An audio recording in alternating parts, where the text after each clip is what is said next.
हाय दोस्तों, कैसे हैं आप लोग। अपने यूट्यूब चैनल टारगेट 685 में आपका स्वागत है। तो आइए जानेंगे गोलीय उत्तल पृष्ठ पर अपवर्तन का सूत्र। तो ये आप लोग देखिए कि चित्र बना हुआ है जो है आप लोगों के सामने प्रस्तुत है। देखिए यहाँ पर गोलीय दर्पण का जो चित्र बना हुआ है, गोलीय दर्पण का चित्र यहाँ पर मुख्य एक रेखा खींची हुई है। और यहाँ पर ये जो है ये सघन माध्यम है, विरल माध्यम यहाँ पर लिखा है N1 विरल माध्यम, N2 को सघन माध्यम कहते हैं। यहाँ पर देखिए आपतन कोण एक बिंदु ए है, जहाँ पर आपतन कोण I यानी कि जिसका कोण बीटा बनता है, I जाकर ए पर टकराती है और सघन माध्यम में जाती है तो अपने मार्ग से विचलित हो जाती है। और वो जो प्रकाश की किरण है ये भी ए बिंदु पर जाती है और सघन माध्यम में पहुंचती है तो विचलित हो जाती है अपने मार्ग से। यहाँ पर अल्फा बीटा गामा तीनों किरणें हैं। यहाँ पर देखिए वक्रता केंद्र से होकर परावर्तन कोण यानी कि ये सघन माध्यम से विरल माध्यम की तरफ जाती है। देखिए यहाँ पर एक अभिलंब डाला गया है। यहाँ पर ये ध्रुव P है और ध्रुव P के समक्ष में ए से M पर एक अभिलंब डाला गया है जो इसकी ऊंचाई h है, यानी कि कोण ये वो M। यहाँ पर देखिए आप लोग ये OM AOM एक बन गया कोण, और IAM ये भी यहाँ पर देखिए IAM ये भी एक कोण बन गया। और यहाँ पर अब देखिए ये CM ये भी एक कोण बन गया। तो इस कोण का नाम है गामा, और यहाँ पर अल्फा और यहाँ पर बीटा। तो M और C की जो दूरी है वो है +R, I और P की जो दूरी है वो है -B, वो और P की दूरी -U, यानी वस्तु की दूरी -U है। यहाँ पर कोई वस्तु रखा है उसके ज्ञात करना है, और प्रतिबिंब की दूरी -R, वक्रता त्रिज्या हमारा यहाँ पर है R। तो हम लोग जानेंगे, इसको हल करेंगे और इसके कोणों का मान देखेंगे कि अपवर्तन का सूत्र क्या होता है। तो आइए मेरे प्यारे दोस्तों, चैनल में आप लोग बने रहिएगा, ज़्यादा से ज़्यादा इसको शेयर करिए। 100% आपको 100% समझ में आएगा। देखिए यहाँ पर देखिए दोस्तों लिखा हुआ है माना SP और S डैश एक गोलीय माना SP और S डैश एक गोलीय उत्तल पृष्ठ है जिसका पृष्ठ विरल माध्यम N1 तथा सघन माध्यम N2 को अलग करता है। एक वस्तु बिंदु O पर रखी है जो पृष्ठ से अपवर्तन के पश्चात प्रतिबिंब I बनता है। पृष्ठ से अपवर्तन के पश्चात उसका प्रतिबिंब I बनता है। बिंदु I है, बिंदु O का आभासी प्रतिबिंब बनाता है। यहाँ पर देखिए जो लिखा हुआ है वो आप लोगों को हम चित्र के अनुसार समझाएंगे। देखिए यहाँ पर माना SP और S डैश, देखिए माना SP और S डैश एक गोलीय उत्तल पृष्ठ है। देखिए SP S डैश एक गोलीय उत्तल पृष्ठ है जिसका पृष्ठ विरल माध्यम N1 तथा सघन माध्यम N2 को अलग करता है। यानी कि इसका पृष्ठ विरल माध्यम, यहाँ देखिए विरल माध्यम N1 यानी कि जो गोलीय उत्तल पृष्ठ है इसके इधर वाला भाग है विरल माध्यम और इधर वाला भाग है सघन माध्यम को स्पष्ट करता है, यानी कि अलग करता है। सघन माध्यम को अलग और विरल माध्यम को इधर करता है। एक वस्तु बिंदु O पर रखी है, यहाँ पर देखिए एक वस्तु है कोई, यहाँ जो बिंदु O पर रखी है इस वस्तु का नाम है अल्फा, जो पृष्ठ से अपवर्तन के पश्चात प्रतिबिंब I बनता है। यहाँ पर देखिए पृष्ठ से अपवर्तन के पश्चात, यहाँ पर देखिए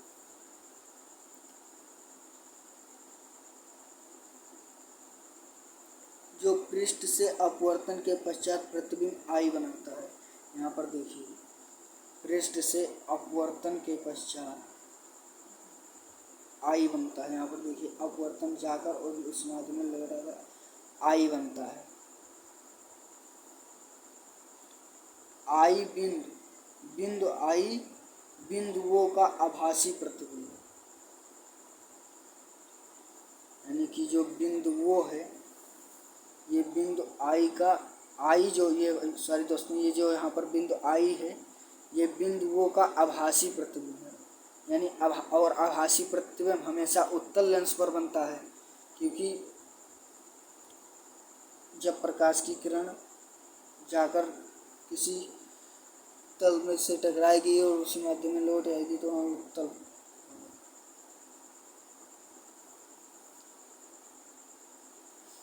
बिंदु ओ का आभासी प्रतिबिंब मिलता है। अब माना आपतन कोण आई ए एन बराबर आई, यहाँ पर देखिए आपतन कोण आई ए एन बराबर आई, तो यहाँ पर देखिए लोगों को समझाएंगे। आपतन कोण आई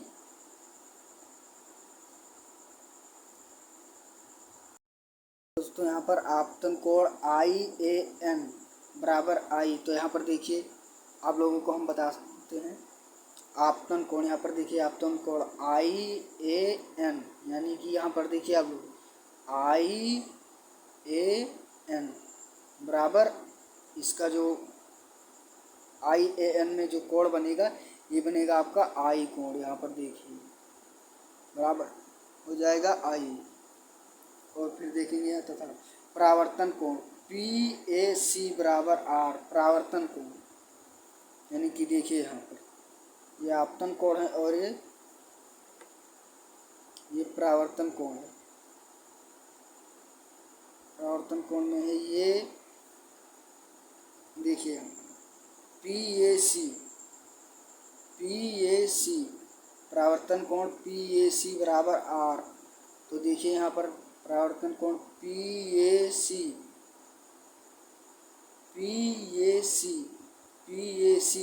परावर्तन कोण है, तो इसका मान हो गया आर। आई होप कि आप लोगों को समझ में आ रहा होगा। आप अपना 100% दिमाग जब अपने टॉपिक पर रखेंगे तभी आपको समझ में आने वाला है। वस्तु की दूरी वो पी बराबर क्या है, तो यहाँ पर देखिए वस्तु की दूरी, ये जो हमारा वो पी है ये हो गया वस्तु की दूरी माइनस यू। वस्तु की दूरी को हम यू से प्रदर्शित करते हैं, तो यहाँ पर हो गया ये जो हमारा ध्रुव पी है, इसके बाएं तरफ वाला माइनस में होगा और इसके दाहिने तरफ वाला प्लस में, और ऊपर के तरफ जो रहेगा वो प्लस में रहेगा और जो नीचे के तरफ रहेगा वो माइनस की तरफ रहेगा। यानी कि नीचे गया तो निगेटिव, बाएं की ओर गया तो निगेटिव, ऊपर की ओर गया तो पॉजिटिव, दाहिने की तरफ गया तो पॉजिटिव। तो देखिए वो पी की दूरी हो गई, यानी कि वस्तु की दूरी, तो वस्तु की दूरी हमारी हो गई यू माइनस यू, इधर बाएं की तरफ है तो माइनस यू, और आई पी यानी कि ये जो हमारा है प्रतिबिंब की दूरी है, तो प्रतिबिंब की दूरी को वी से प्रदर्शित करते हैं। ये बाएं की तरफ है तो इसके हो गए माइनस वी। और यहाँ पर देखिए वक्रता त्रिज्या, तो वक्रता त्रिज्या को आर से प्रदर्शित करते हैं, और ये दाहिने तरफ है यानी कि पॉजिटिव की तरफ, तो ये धनात्मक होगा। आशा करते हैं कि आप लोगों को समझ में आ रहा होगा। देखिए ऊंचाई ए एम बराबर एच, देखिए यहाँ पर पॉजिटिव ऊंचाई ए एम बराबर एच हम आप लोगों को दिखाएंगे कि क्या ऊंचाई। यहाँ पर देखिए ये पॉजिटिव है, ये एम जो अभिलंब डाला गया है, ये से एम पर जो अभिलंब डाला गया है इसकी ऊंचाई है एच, इसकी ऊंचाई एच हो गई। अब आगे हम लोग जानेंगे दोस्तों हम लोग लगाते हैं उत्तल दर्पण के सूत्र को नियम से। देखिए कोण वो सी ए में आई बहिष्कोण है, यानी कि देखिए यहाँ पर कोण हमारा वो सी ये, इसको ध्यान से देखिए इस वाले भाग को, यहाँ पर देखिए इस वाले भाग को, वो सी और ये इधर बाहर की तरफ निकल गया है, तो इसको हम कहेंगे बहिष्कोण है। तो वो सी, ये इसका बहिष्कोण हो गया आई। देखिए कोण वो सी बराबर ओ सी में आई बहिष्कोण है, तथा कोण आई सी ए में आर बहिष्कोण है। तो इसको हम दिखाते हैं आप लोगों को। आई सी ए में देखिए, आई सी ए में आर बहिष्कोण है, ये वाला यहाँ से और यहाँ तक, ये भी एक कोण बनता है आपतन कोण, ये आर बहिष्कोण है। इसको मान लिए हम, तो आई बराबर अल्फा प्लस गामा समीकरण ए। यहाँ पर देखिए वो सी ये में आई बहिष्कोण है, तो अल्फा प्लस गामा, यहाँ पर देखिए अल्फा प्लस गामा बराबर आई। देखिए आई बराबर अल्फा प्लस गामा समीकरण एक मान लिया। ओके दोस्तों, ठीक है। तथा कोण आई सी ए में आर बहिष्कोण है, तो आर बराबर बीटा प्लस गामा।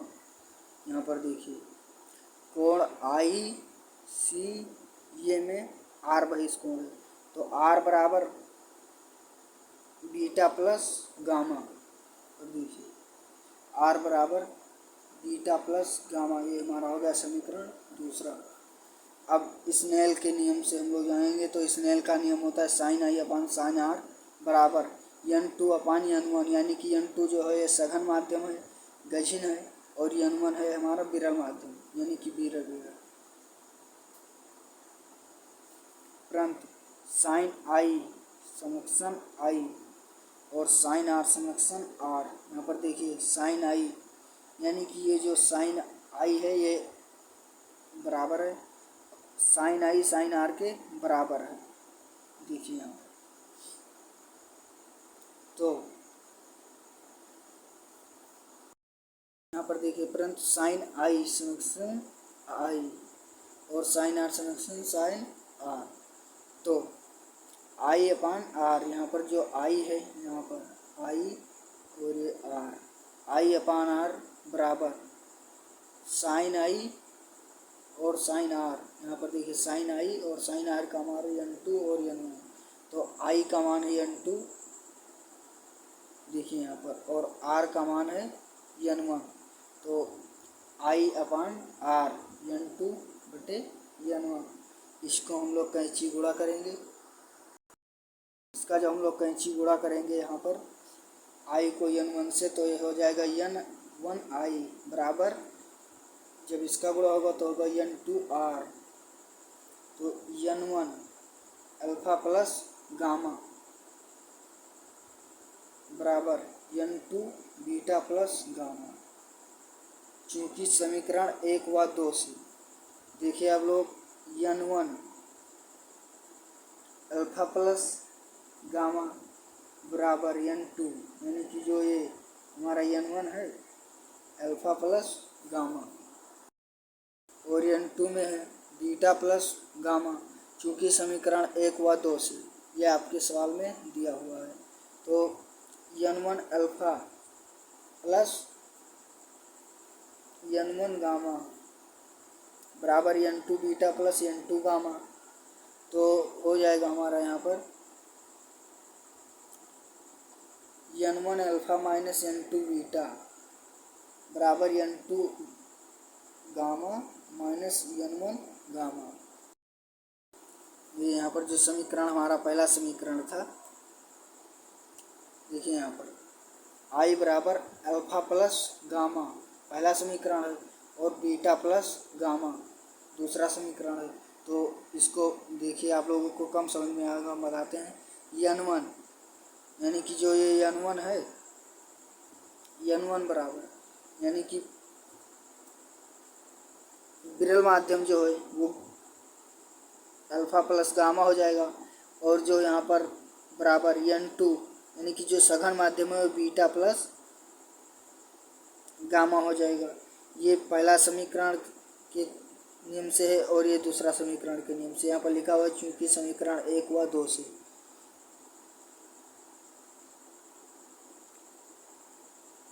देखिए यहाँ पर n1 अल्फा प्लस गामा है तो n1 alpha plus n1 gamma, n1 alpha plus n1 gamma, n2 beta, यहाँ पर देखिए n2 बीटा प्लस गामा है, n2 beta plus n2 gamma. I hope कि आप लोगों को समझ में आ रहा होगा। n1 alpha minus n2 beta, यहाँ पर देखिए n1 alpha minus n1 beta यानी कि n1 अल्फा और प्लस प्लस यहाँ पर है तो हो गया आएगा माइनस, तो n2 बीटा माइनस यहाँ पर n2 गामा यानी कि ये जो n2 gamma minus n1 gamma, यहाँ पर देखिए plus plus plus plus minus हो जाएगा। आइए आप लोगों को बताते हैं। n1 gamma minus n2 beta, n1 gamma minus n2 beta बराबर, देखिए यहाँ पर ये जो गामा, यहाँ पर गामा और यहाँ पर gamma, n2 gamma minus n1 gamma, तो ये दोनों कॉमन है, इसको हम ले लेते हैं यहाँ पर। तो n1 alpha minus n2 beta बराबर, ये दोनों कॉमन हैं, इसको हम ले लेते हैं बराबर n2 minus n1, n2 minus n1, यहाँ पर n2 जो है और माइनस n1, ये हमारा हो गया समीकरण तीसरा,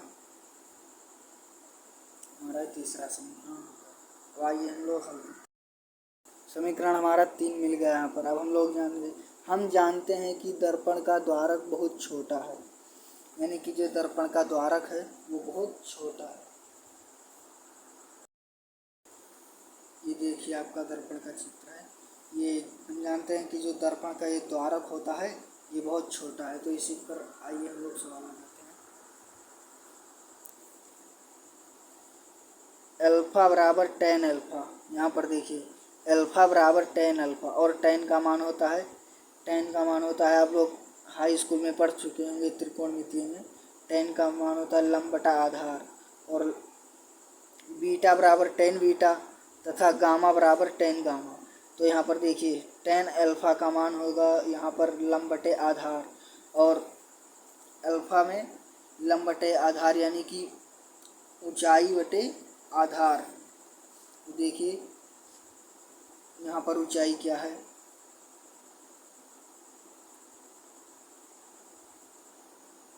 अल्फा बराबर है लंब बटे आधार। तो यहाँ पर देखिए वो ये m में ऊंचाई क्या है, ऊंचाई हमारा h है, और आधार वो और यम, तो यम और p जो है ये समक्ष में है।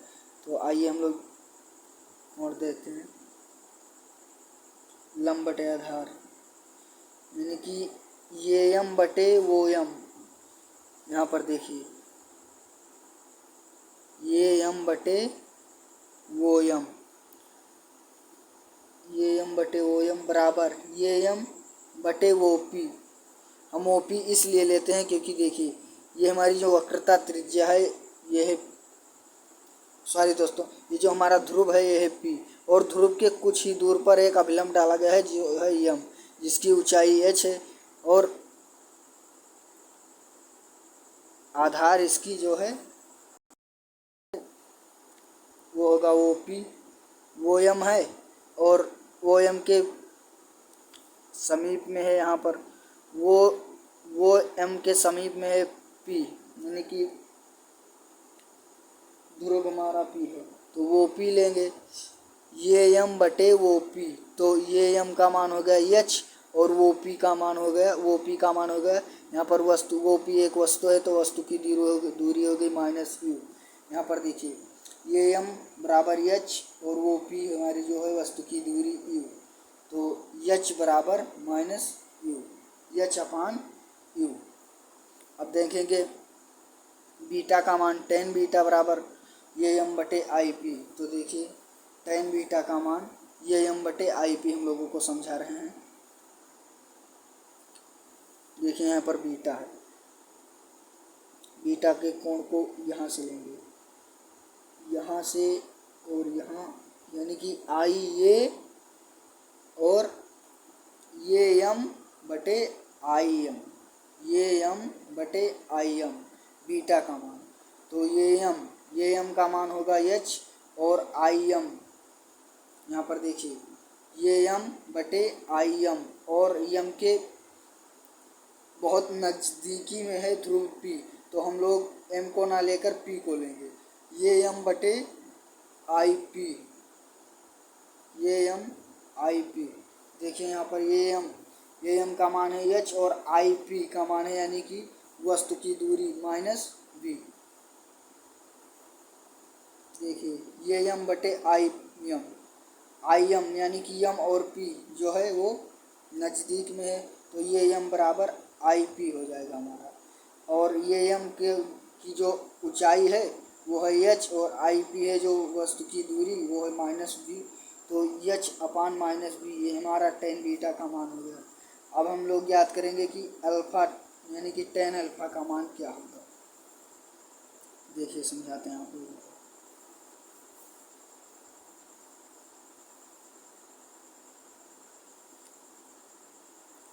यहाँ पर देखिए टेन अल्फ़ा सॉरी गामा का दोस्तों, टेन गामा का ज्ञात करना है, अल्फ़ा का हो गया।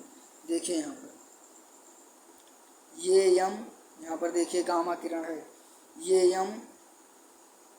एम सी, ये एम बटे एम सी और एम जो है ध्रुव पी के नज़दीक में है, तो हम इसे लेंगे ये एम बटे एम सी बराबर ये पी बटे पी सी। और ये पी यानी कि जो आप एम लें या पी लें, लेकिन ध्रुव पी है इसके समक्ष है, इसलिए हम पी को लेते हैं। तो ये पी की जो हमारी ऊंचाई है यानी कि लंब की जो ऊंचाई है ये है एच, और आधार की ऊंचाई यानी कि पी सी की, सॉरी दोस्तों ऊंचाई नहीं, आधार मतलब नीचे वाला भाग, तो पी सी की जो लंबाई है ये है प्लस आर। तो ये पी बटे पी सी, तो ये पी का मान हो गया एच और पी सी का मान हो गया प्लस आर। यहाँ पर देखिए ये एम बटे पी सी, ये एम का हो गया मान एच और पी सी का मान हो गया आर। यहाँ पर देखिए एच और आर प्लस में है तो प्लस वाले को पॉजिटिव है तो पॉजिटिव को पॉजिटिव ही रहने देते हैं, और जो माइनस होगा निगेटिव उसमें माइनस का चिन्ह लगेगा, पॉजिटिव वाला वैसे ही रहेगा। तो आइए हम लोग दोस्तों आशा करते हैं आप लोगों को समझ में आ रहा है। अगर समझ में आया होगा तो चैनल को सब्सक्राइब और ज़्यादा से ज़्यादा शेयर करिए दोस्तों, बने रहिए अपने यूट्यूब चैनल में। देखिए दोस्तों अल्फ़ा बीटा व गामा का मान समीकरण 3 में रखने पर, देखिए दोस्तों अल्फ़ा बीटा व गामा का मान समीकरण 3 में रखने पर, तो यहाँ पर देखिए समीकरण 3 हमारा जो है यहाँ पर देखिए n1 alpha minus n2 beta बराबर गामा, n2 माइनस n1 ये हमारा समीकरण 3 है। तो आइए इस पर हम लोग हल करते हैं सवाल को। n1 यानी कि जो n1 का मान है n1 अल्फ़ा का मान, तो n1 अल्फ़ा का मान एच अपान माइनस क्यू है, माइनस n2 गुणे एच अपान माइनस बी, ये हो गया वस्तु की दूरी, और यहाँ पर जो तीसरा मिला था गामा बराबर गामा एच अपान आर। यहाँ पर देखिए n1 अल्फ़ा का मान है एच अपान यू और n2 बीटा का मान है एच अपान माइनस वी। यहाँ पर देखिए माइनस है तो माइनस वी बराबर गामा का मान हमें प्राप्त हुआ था H upon R, n2 minus n1, तो गामा का मान एच अपान आर मिला यहाँ पर, और n2 माइनस n1 देखिए यहाँ पर लिखा हुआ है समीकरण 3 में n2 माइनस n1, तो n2 माइनस n1 कर दिए। अब आइए हम लोग इसको हल करते हैं। तो एच और एच ये समान है तो इसका काम खत्म हो गया। यहाँ पर देखिए बचा हमारा n1 अपान माइनस यू, तो यहाँ पर है माइनस यू तो ये ऊपर जाएगा, माइनस n1 अपान यू हो जाएगा, प्लस यहाँ पर देखिए माइनस माइनस होगा प्लस, तो n2 upon minus minus plus b यानी कि b हो गया, और बराबर एच अपान आर बराबर n2 माइनस n1। देखिए दोबारा समझ लीजिए, n1 और ये जो हमारा अल्फ़ा का मान है ये है H upon minus you, beta का मान है एच अपान माइनस बी, और जो हमारा गामा का मान है ये है एच अपान आर, और जो एच है ये समान है तो इसको रहने देते हैं। यहाँ पर देखिए minus n1 upon u plus n2 upon v बराबर 1 अपान आर बराबर n2 minus n2 upon v minus n1 upon u बराबर n2 माइनस n1 आर।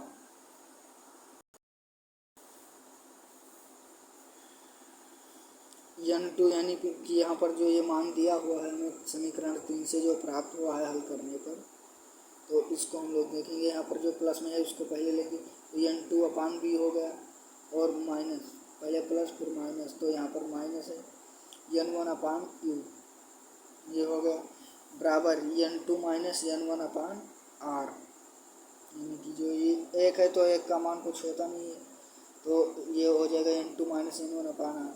अब हम लोग जानेंगे कि माना सघन माध्यम के सापेक्ष विरल माध्यम का अपवर्तनांक, यानी सघन माध्यम जो गठिन है सघन माध्यम n2 के सापेक्ष n1 विरल माध्यम का अपवर्तनांक n बराबर n2 अपान n1 होता है।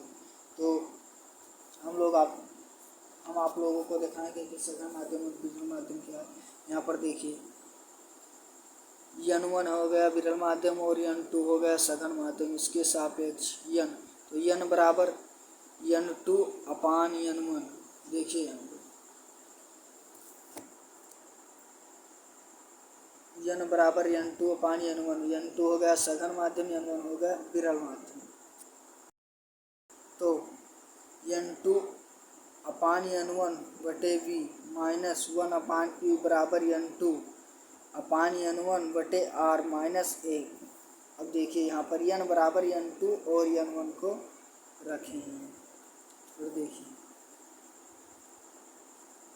n2 जो है वो n अपान 1 बटे v,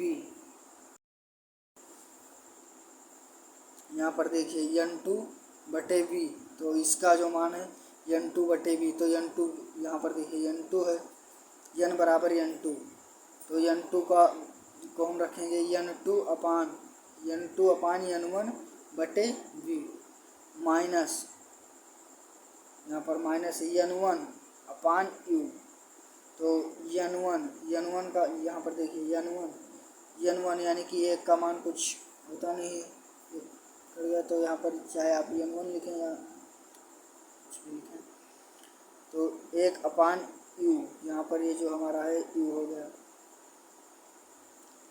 बराबर n2 minus n1 upon R. देखिए n2 माइनस n1, तो n2 माइनस n1 बटे आर, n2 बटे n1 बटे आर माइनस 1 n बराबर n2 अपान n1। इसके आधार पर हमको इसको हल करना है, तो n2 अपान n1 अपान v, यानी कि जो n2 है तो n2 का मान यहाँ पर देखिए n2 अपान n1, n2 लिए हैं तो ये जो n2 है वो n2 अपान n1 है, तो n2 अपान n1 बटे यहाँ पर जो इसका मान v है वो v होगा माइनस, यहाँ पर माइनस दिया तो यहाँ पर माइनस कर दिया, n1 बटे u का मान ज्ञात करना है, तो n1 हमारा ये, तो n1 बटे u, और n1 को आप एक का मान लिखते नहीं है, यानी कि एक का मान कुछ होता नहीं है, तो हमारा हो गया एक, आप यहाँ पर एक n1 लिखो या 1 लिखो तो n1 लिखो या 1 लिखो तो 1/e हो गया बराबर n2 माइनस n1 अपान r। तो n2 यहाँ पर देखिए n2 और n1 का मान है n1 का मान n2 बटे n1 रहेगा। तो n2 बटे n1 बटे r माइनस 1, क्योंकि यहाँ पर n2 माइनस n1 तो n2 बटे n1 माइनस n1 बराबर n अपान b।